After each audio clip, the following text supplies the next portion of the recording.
So, where were we? We were talking about, so when you get hijacked by the emotion, so by the anxiety or the overwhelm or the busy mind, how do I start this project? I'm not going to finish it. It's then you recognize that what's happening is, I have to get a little bit analytical here, is you're starting to get out of that moment and you're getting into a perception of what you want it to be. And that never works because you can't change a moment. You're in it. It's not going to be anything else. So no matter what you do, you can be Pollyanna, you can be positive, you can practice some mantra or New Age affirmation to be a wise guy, that you're going to say, oh, I accept this and all is perfect as it is. But that's not really what happens when you are in acceptance. You're not trying to accept it. You are in it as it is, and there's no idea of it as anything else. So to come into pure acceptance, what happens is you aren't trying to do anything with that moment. Mm-hmm. It sucks. I have to finish this assignment. It's due tomorrow. That's that. There's always a moment for me. I don't like admitting this. I never actually go through with this, but I always think in my head, like, okay, how can I lie to get away with this? Just for a second. That thought enters my mind. I'm just like, how can I get away with this to give me extra time to do this assignment or something? Like, how can I do this in my head? But I never actually do that. Right. Sure. So the desire to postpone is so great that the mind will even start to conjure up excuses and reasons and some manipulation or something. Yeah. So I guess that doesn't happen when you have acceptance of the situation as it is. So that was my point there, I guess. No, it doesn't. And I don't mean to sound grandiose. It doesn't. You just reminded me when I gave birth to Sarah, I remember I was in labor for 23 hours and something. Who's counting? And at the end, I remember when they said, okay, you can push.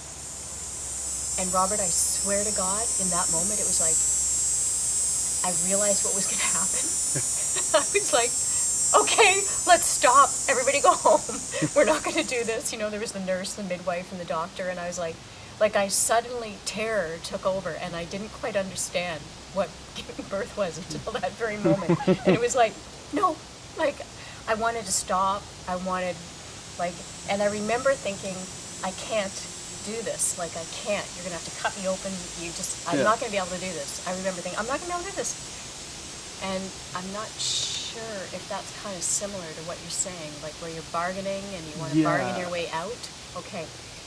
So if I had been in a unified field of consciousness in that moment, which by the way happened after that, because I went into such terror, and I don't know if this is universal, I think so, of what was going to happen to my vagina, that I did not believe that it was possible, and it really is one of the miracles of life, and I wanted to stop. That was a moment, that terror then brought me into, well, there's nothing I could do. I mean, the baby's there, she's crowning, she's coming out, and it's time.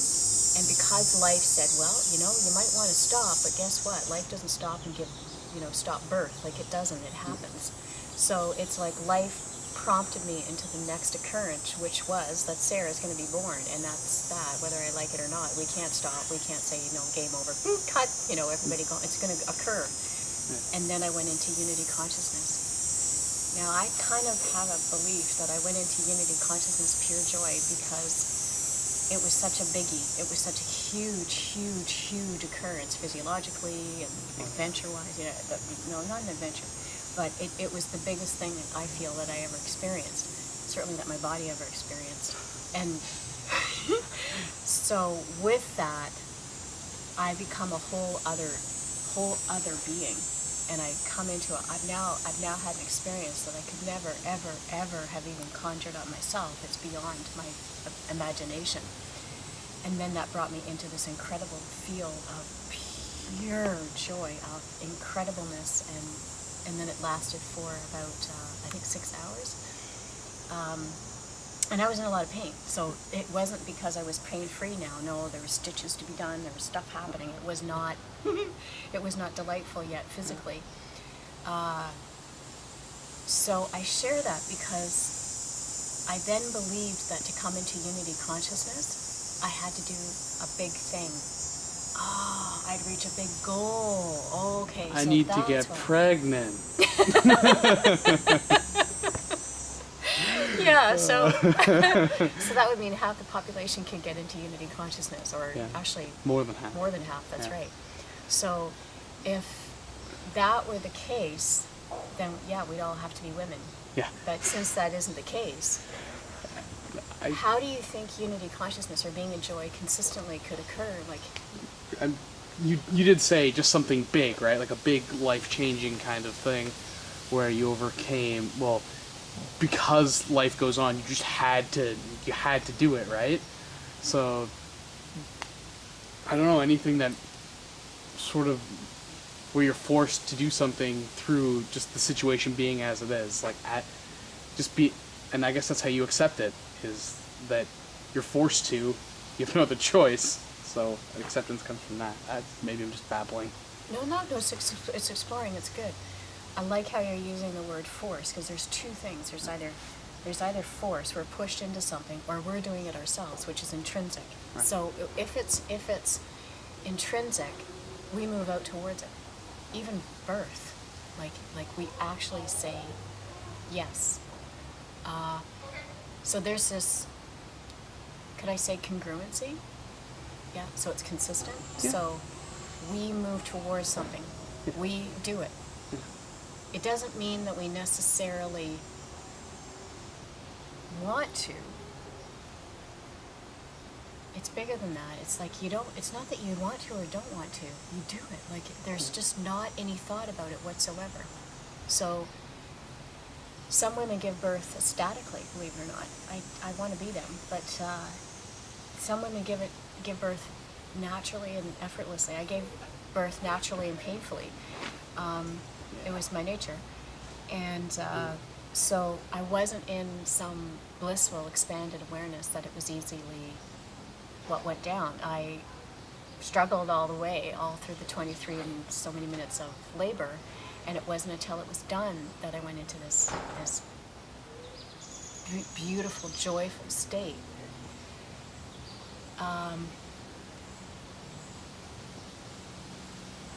And I'm just being, I don't want to be concise and specific, and I want to explore this.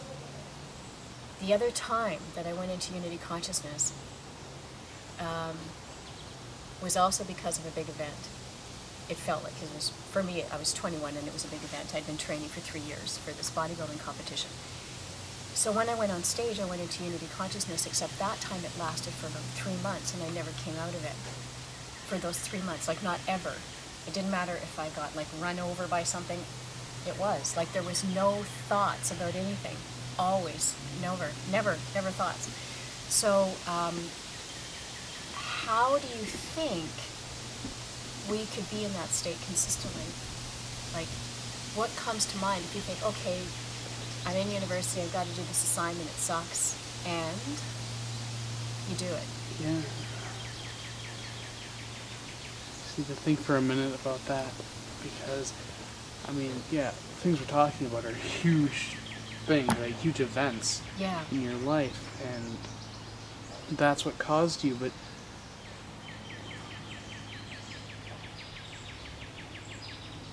even if it's a small thing, even if it's small, like much smaller, like an essay to write, you still don't have full control over whether you write that or not. You know, like there's no choice involved, no matter if it's big or small. So you might as well, if you can just realize that and accept that, then maybe that would help. Right, so it sounds like structure or having a parameter, a specific, this is what's required, so it doesn't matter how much I try to wiggle out of it, this is what's required. I mean, not having it seems weird to have the same standard for something like birth as an essay, because they're obviously totally different things, not even on the same level, but like if you want to pass this course, you have to write this essay and you have to do it, right? So if you're going to move on in that direction, then you have to do this. There's no other choice if you want that outcome. Yes. Right? Yes. Like, I mean, there's always the option of like going and jumping out a window, but I mean, you're not going to do that right. if you're a Right. normal person, but So you're not going to bail. not going to You're bail going out to. and just run away from everything. You're going to... So there's going to be all this craziness Yeah. there in that moment until you start and complete it, right? Right, yeah. Right. So could it be another way? Could there be less craziness? Could there be less Yes. wavering? Well, yeah, if you accept the situation as it is, then you're not going to be struggling. You're not going to be fighting against what ultimately... Because I think there's a certain outcome that you want to happen, right? But it's just the things that you have to do to get there you don't want to do. Right. So if Why? you're... Why is that? Because you don't like... Because all the best things in the world you have to fight for. You have to actually try and actively and why is work that? for that. Why is that? It's getting pretty deep. It is. Well, I mean, if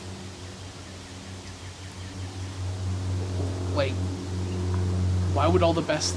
If it was the best thing in the world and it was easy to do, then that would make everything else in the world feel less important. Do you understand kind of where I'm going? Like, if it was really, really easy to make $1 million or something, then it would just...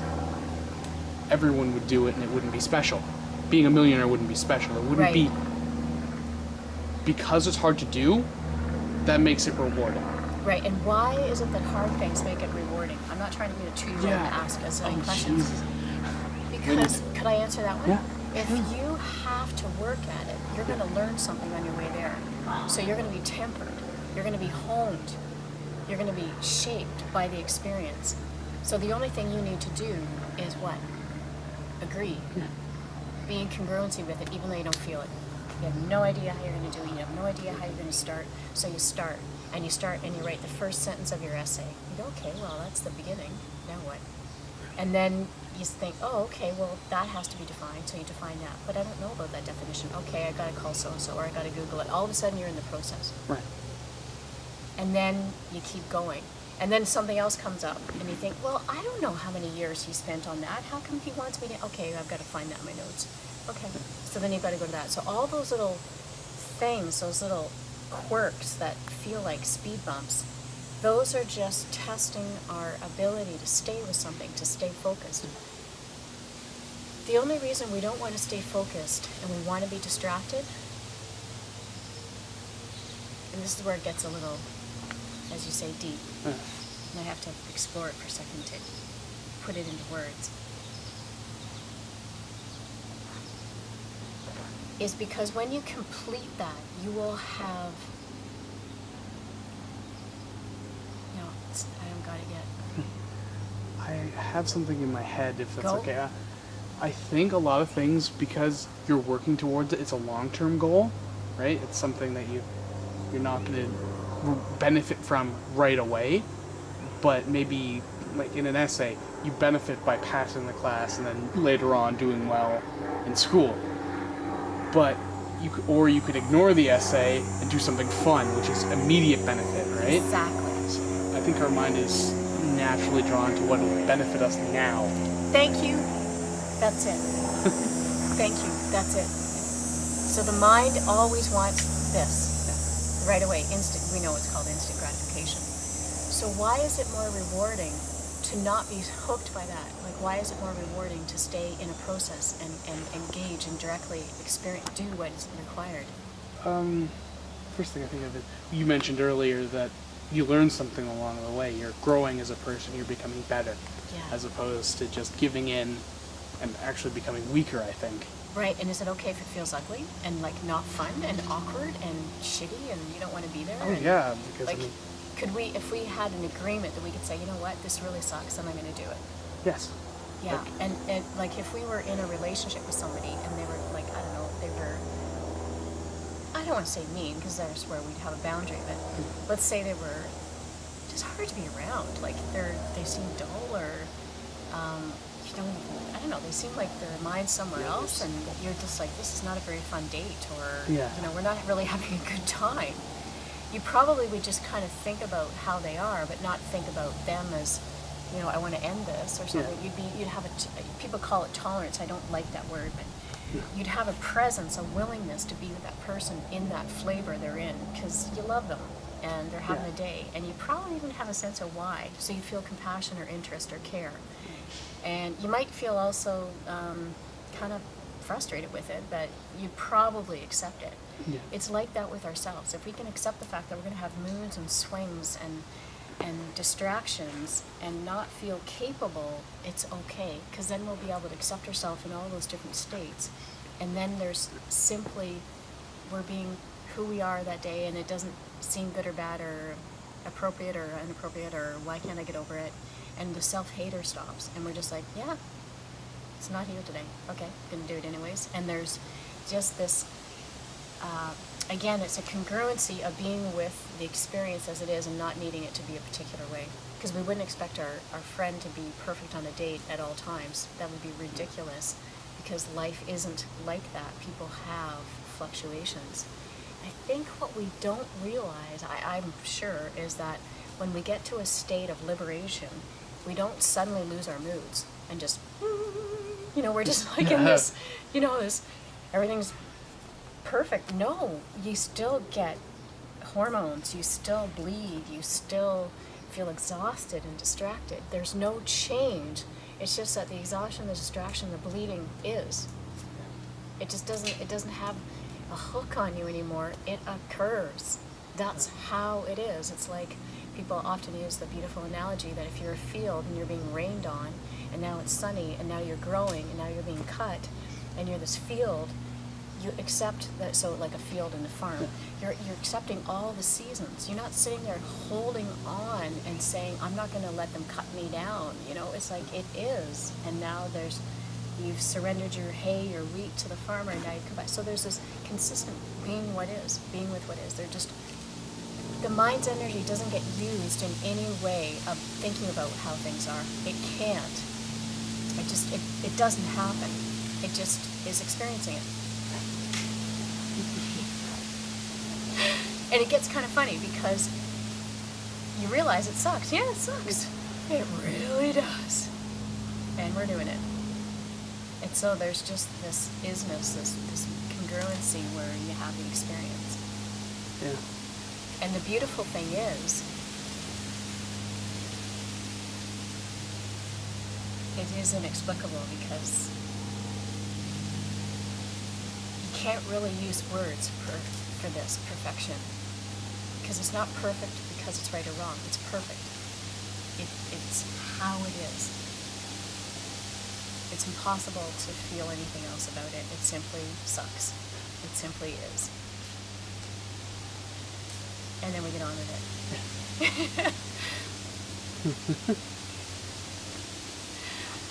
I think that's good.